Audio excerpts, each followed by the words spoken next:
So I saw Suicide Squad. Did I love it? Did I hate it? You're gonna have to find out. What's up, guys? It's me, the AL Lead Double X, here to give you my review of Suicide Squad. Now, this is gonna be a spoiler-heavy review. I'm gonna give out a lot of spoilers, so I really recommend you to, if you don't want to get spoiled, don't watch it. I have a spoiler-free review down below. It does have like some plot points like, oh, this happened, but you can check it down below and on my movie reviews.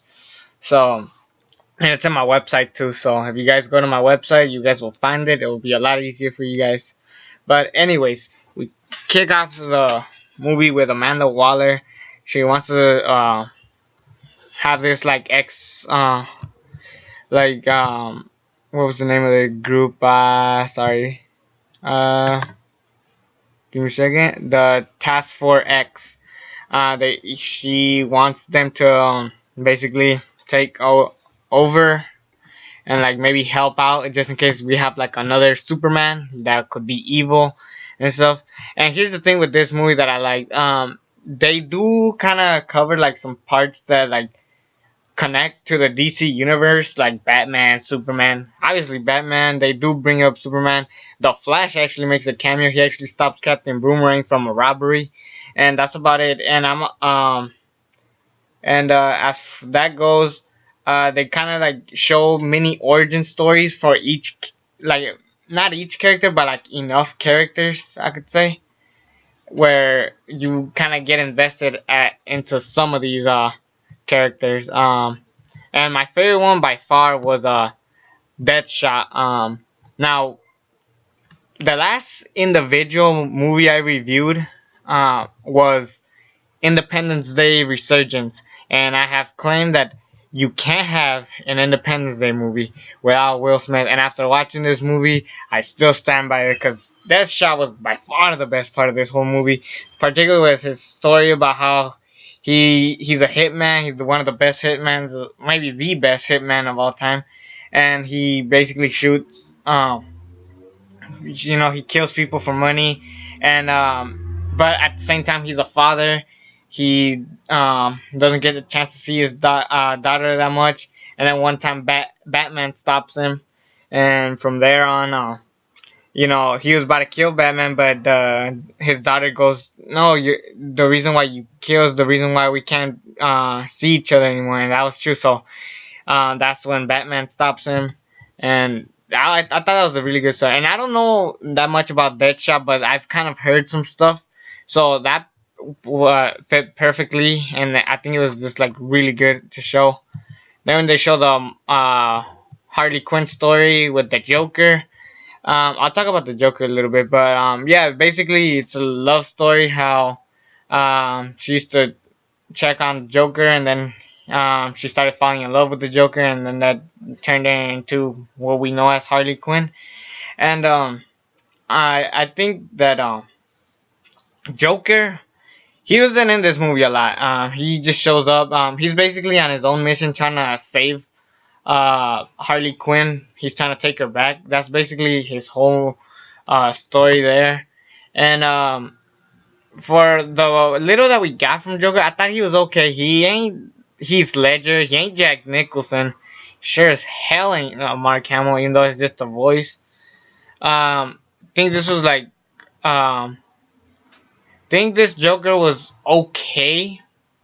I don't think he was like the best. I still haven't seen enough from him. Maybe if Batman has his own movie, maybe if the Joker does appear. And I heard that the next Batman movie will be taking place in Arkham City or Arkham Asylum. My bad. And that's where most of these people came from. Arkham Asylum. And one of my favorite characters here for this movie, even though we got a little bit of him, was Diablo. Yes, they just shows that he turned himself in, and so we never got a chance to know why he turned himself in. And throughout the whole movie, they're doing missions. He doesn't want to get involved because he says, "Not my fight. There's no reason why I should do it." And then I guess if you saw the trailers for the movie, Will Smith, or Deadshot, I should say, kind of like he gets him angry and then he starts just burning stuff and then he's like, no hard feelings, I was just trying to get you there. So and then when they're at like the little bar, Diablo tells the story of how he got angry with his wife and he got mad and then he just like flamed up and then he killed his wife and kid. That's why he turned himself in, and it was a very touching story. I didn't know anything about Diablo, but with that little that we got, I think worked perfect. Because it's like getting you to know these characters a lot more than usual. Also, the whole throwing some comedy into the mix worked good with Harley Quinn being like yeah, that's too bad. You should own that shit. And then and there's a lot of cussing for a PG-13 movie. I'm sorry. They'll be saying pussy, bitch, and all the shit. And they cuss a lot in this movie. I gotta be honest with that. And I could tell this movie wanted to be rated R. You could tell, and especially with the whole killing these like people that the main villain, who I'll talk about later, it's just like chopping people's heads off. They're chopping people's heads off, but since they're like rock creatures, it counts as PG-13. You could tell it's trying to be a hard R instead of just being a bunch of zombies where you cut them and then it's just blood everywhere. So I see what they're doing, trying to keep it R. And I feel like this movie should have definitely been R. Maybe would have made the movie a lot better. Anyways, Harley Quinn just kind of like says, who cares about us? We're ugly on the outside. We're ugly on the inside, so who cares? And then she goes, except for you, Killer Croc, you're ugly and on the outside and the inside. And then Killer Croc is just like, I'm hot. So that was just fucking funny. And a lot of people were disappointed about Killer Croc. And I see why. He's a very popular character in the Batman animated series, so I definitely would agree that he was kind of a letdown, but it worked for the little that he's giving. So we didn't get a backstory of Killer Croc, and I don't expect that to happen, so there was that. What else? I feel like the characters all work perfectly, and I feel like what would have helped this movie a lot if we all get their own standalone movies before we got to the Suicide Squad. And especially some of these characters I really like, but I didn't get enough from them. So if we had their own standalone movies, it would have helped. Particularly, I definitely would have agreed with a Deadshot standalone movie, a Harley Quinn standalone movie. Who else? Diablo, not so much. Enchantress is a definitely, especially with what happens at the end of this, kind of mid the end of this movie. Katana, I love this character, the look and the little backstory that we got, how she's talking to the swords, it's basically every time she cuts someone, it's like souls of people she killed. And if that was a standalone movie, I would buy a ticket, pre-order that just would have helped this movie a lot. Some of these characters should have definitely had their own standalone movie. And not Captain Boomerang. I don't think Captain Boomerang would have a pretty legit movie on his own, especially since Jai Courtney hasn't had a lot of good movies, and this was easily Jai Courtney's best performance ever, better than Die Hard 5, Terminator. Jai Courtney, I was never a big fan of this guy, but Captain Boomerang really helped this character a lot. Now, the big problem with this movie has been what their story was, as far as what was the main point of this movie. And basically, as they're trying to form the Suicide Squad, they're checking on him in jail. They're even Will Smith's was this a cheerleading trial? It's kind of like that, but not really.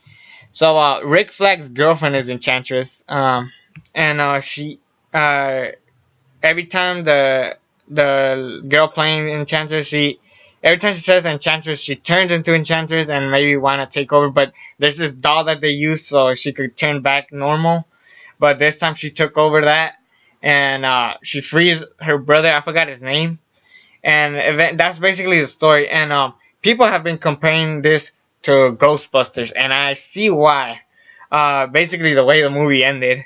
The third act, for me, I think it. I feel like this wasn't their story, like the movie that the Suicides could have been in. If they had like a different story, them versus the Joker, which is what they've been promoting the most out of this, would have helped. And then maybe Suicide Squad 2 could have had Enchantress.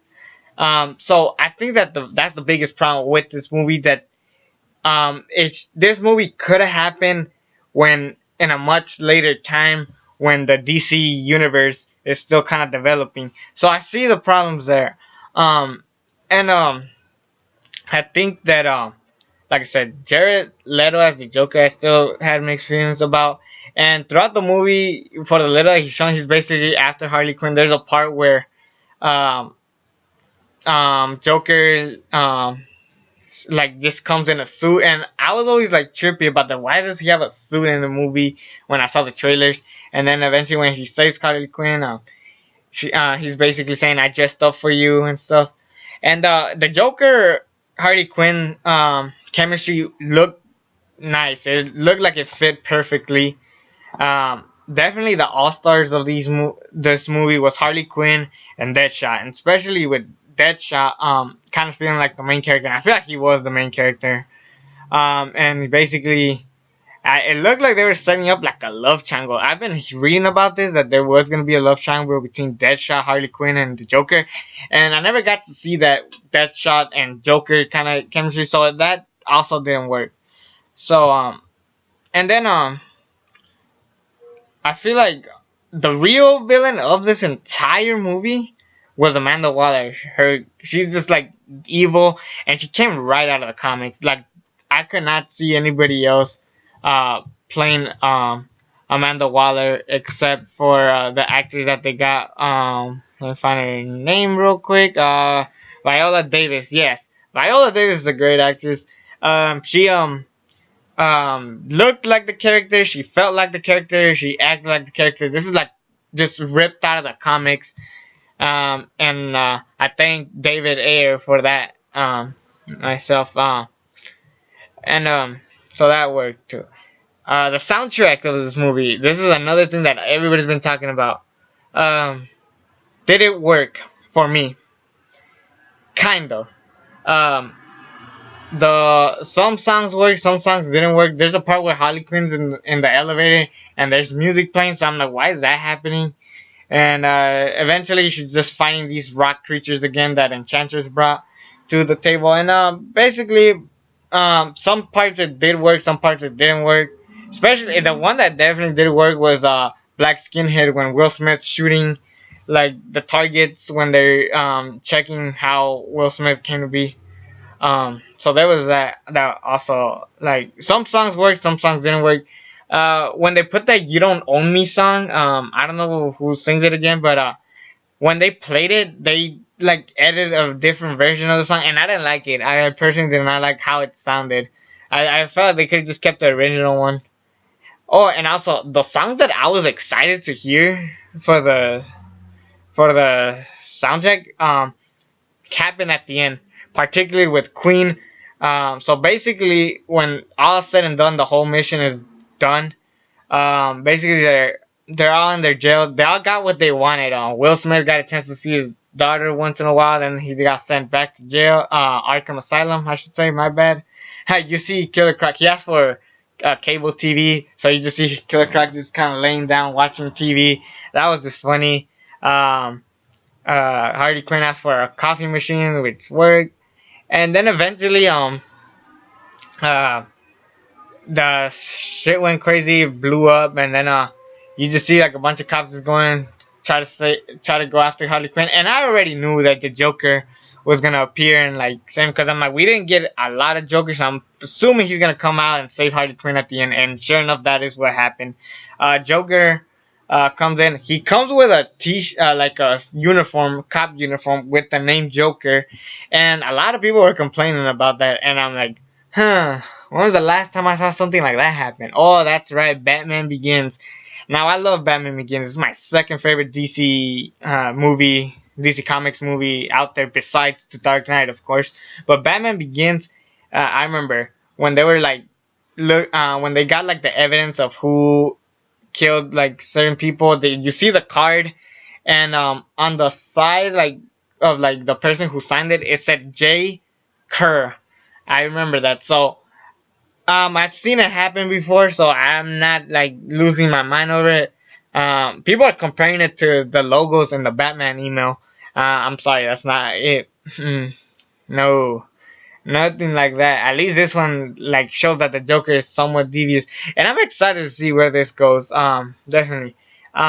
It's kind of weird. The DC universe, you're excited for what's next, but at the same time, there's some problems that you had with the movie, particularly with Batman v Superman. I see that there's like a lot of stuff that I didn't like about Batman v Superman, but you're still excited for Justice League. You get it? So this universe is so damn confusing. And another thing that I wish happened is if we like separated the universes. Like we have like the Suicide Squad universe, and then we got the DC universe. I feel like that could have worked perfectly. Now, obviously, they're gonna connect eventually, especially with the end credit scene, which I'll talk at the very, very end, or the second to end, because there's something else I really want to talk about. Um, but what's the name? Yeah, Suicide Squad could have like had like parts where it connects to like Justice League, but like for what happened here, I feel like it could have just stand on its own. There's really no reason why the Flash should have came out. I really didn't like that, especially if he has the uniform, because I felt like they should have waited for the Flash maybe to like Justice League instead of the Flash stopping Captain Boomerang. I feel like Batman should have stopped him, but I'm fine with the Flash coming out. At least we get to see some characters from the DCEU. Still worried about Jason Momoa's Aquaman, but when I see Justice League, I'll definitely be excited. I want to talk about the end credit scene now. I think I talked enough. Oh, never mind. I want to talk about real quick the Enchantress fight. That all they did is basically throw a bomb, shot it. But what I really liked about this fight, even though they have some problems, like I didn't personally like the Diablo and Enchantress' brother fight, and the whole Enchantress dancing like a Hawaiian. She looked like a retard sometimes. I didn't like that. But something that really stood out for me is when Will Smith is like shooting. Enchantress gives like people illusions of stuff. So before he's about to shoot it, you see that he's talking to Zoe. That's the name of the girl, his daughter, and she's basically telling Deadshot that you killing people is the reason why we don't see each other. Kind of like with the whole Batman situation. And then he gets mad. He shoots the bomb anyways, and Enchantress, well, she nearly dies until they tear off the doll. But Rick Flag's girlfriend's not dead. She basically comes back from it. And so there was that. And I gotta say, the girl playing Enchantress is pretty hot. I don't know much about this, who she is, and like basically what she does, but she's kind of like pretty hot. June Moore, yeah. Cara Delevingne. I don't know how to say it, but if I did say it right, I'm sorry. So yeah, and you could tell that Tom Hardy, yeah, he was gonna play Captain Boomerang, and you could tell he didn't want to be there because of there's like a lot of All-Star stuff going on, so I get why he didn't want to be there. So I'm cool with it. And I think now I could talk about the end credits scene. Ben Affleck's Batman, yeah, Batman, Bruce Wayne, and Amanda Waller, Viola Davis. They have a dinner at the same restaurant that we saw in the beginning, and we see them talking, and then we see some more pictures of the Flash and Aquaman, which I'm still wondering why had to happen since we already have emails of Flash, Aquaman, and Cyborg, so I don't know why they showed more. I felt like what they could have done for this end credit scene, because instead of wanted, instead they should have shown like villains that might pop out in future movies. Maybe the Riddler, Deathstroke was rumored. There's so many stuff that they could have shown. Bane, maybe. I feel like Bane is definitely a character that they should definitely wait for, especially since Bane's like this big muscular dude that sadly we didn't get in Dark Knight Rises.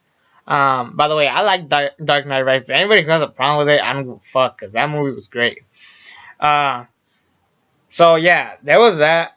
Um, and then when Batman Bruce Wayne is leaving, he's walking out, and then Viola Davis's character Amanda Waller, I keep saying actors' names, but that's how popular these characters are.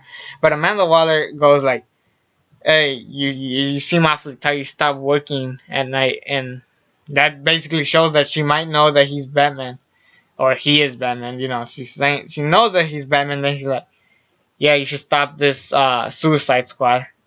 If not, we will, because you know the Justice League is setting up." And that got me curious about maybe this will eventually lead to Justice League versus the Suicide Squad, which I'm totally in for that. I think that's gonna work really good. Definitely super excited for what's to come for this universe, and I really like this movie. And this is the last thing I want to really get into: the tomato meter. Before I saw the movie, it was like at a 36, 35%. And I was like, what? It can't be. I'm like, I haven't seen it yet. It might be good. And then I saw reviews from Schmoes Know, Chris Stuckman, the real Mr. Robinson, Black Critic guy. They didn't like the movie. Some people said it was okay. Some people didn't. And then I saw people like Jeremy Johns who loved it. Who else? Tyrone Magnus. Some other people. The Flick Pick, of course. So I saw all these movie critics, and some people, there was like a mixed bag of who did what. Black Nerd Comedy also loved it, and he even talked about this in the Tomato Meter and about the Tomato Meter. But I think that the critics might not like certain movies. That obviously critics and fans, they don't mesh well together. Now the last movie that got this low percentage was Batman v Superman, and it got a 27%. And I thought the movie was okay. Some of my friends downright hated the movie, and I see their point. I see why people don't like Batman v Superman. This movie, I still don't get why people don't like it. I thought it was enjoyable. Obviously, some parts were mixed and cut off. There were some cuts that really didn't work, especially with like the whole birth of Enchantress's brother. They go get the Suicide Squad, but the whole Enchantress turning full evil is still going on. So I'm like, they could have finished that scene, and then also the whole Suicide Squad setup. I felt like they could have waited instead of mixing two scenes together, and it just kind of came off weird. And you could tell there was some editing problems going on with this movie, which is a huge disappointment for me. And then eventually I see like all this stuff going on, and also obviously I could tell that they were trying to fit as many songs as possible, which is sad for me that they do that. And I gotta say, I like this movie a lot. It was better than Batman v Superman by far. I don't think it's as good as Man of Steel, and this is why. Man of Steel, I wasn't even thinking about the DC universe. I was just thinking, okay, we're gonna have Superman again, and then Christopher Nolan was producing it, but people kept saying that Christopher Nolan was directing it. Eventually, we find out Zack Snyder was the real director, especially with the whole visuals of the movie. And I love Man of Steel, so don't get that twisted. Definitely not as great as Superman the movie or even Superman 2. But I think that the DC universe should wait and like have their own like individual like movies. Like, here's how I should have lined them up. Like, we could have had Man of Steel, Batman v Superman, Suicide Squad, Wonder Woman. Actually, not. Cross that out. I feel like Superman, Man of Steel should have happened first, then Wonder Woman, uh, then Batman v Superman, then Suicide Squad, The Flash, Cyborg, Aquaman. Any of those three. Actually, I feel like we could have had Cyborg, then Aquaman. Then we could have had Justice League movie, and that will finish off Phase 1 perfectly fine. And then we could have had sequels to the other ones like Man of Steel, this, that.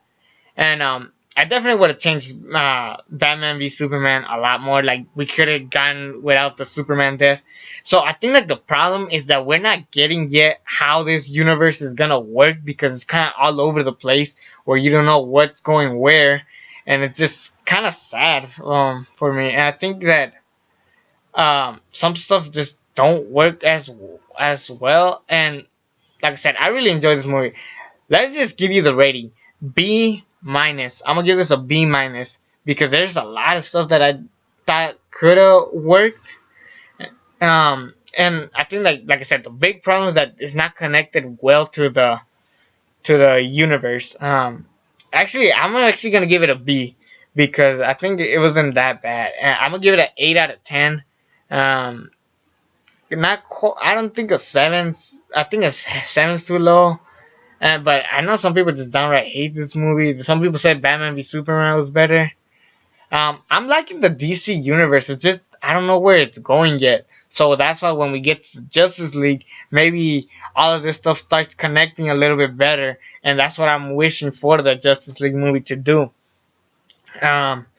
So I feel like you should definitely go watch this. If I'm pretty sure because this is a spoiler review, you guys all have seen it. So this is definitely a movie that you should check out on your own. Like it if you like it. If you don't like it, that's fine. But that Rotten Tomatoes meter definitely just doesn't. I don't know. I don't get it. And the whole shutting it down is just dumb. And I feel like that it does. I feel like some movies get way praised more than usual, like Ghostbusters this year. People still talk about Indiana Jones and the Crystal Skull having problems and how it has a 70-something%, and we all know that movie's garbage. So yeah, I feel like just don't listen to the critics. Just watch them for yourself and enjoy them. Cause even Kick-Ass 2, a movie people don't like, I enjoy.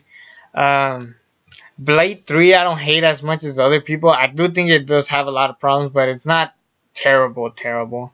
A lot of comedies get a lot of shitty reviews, and it just depends on what kind of humor you like. Same with this, depends on what kind of comics you like. So I think this movie, I like it. It works.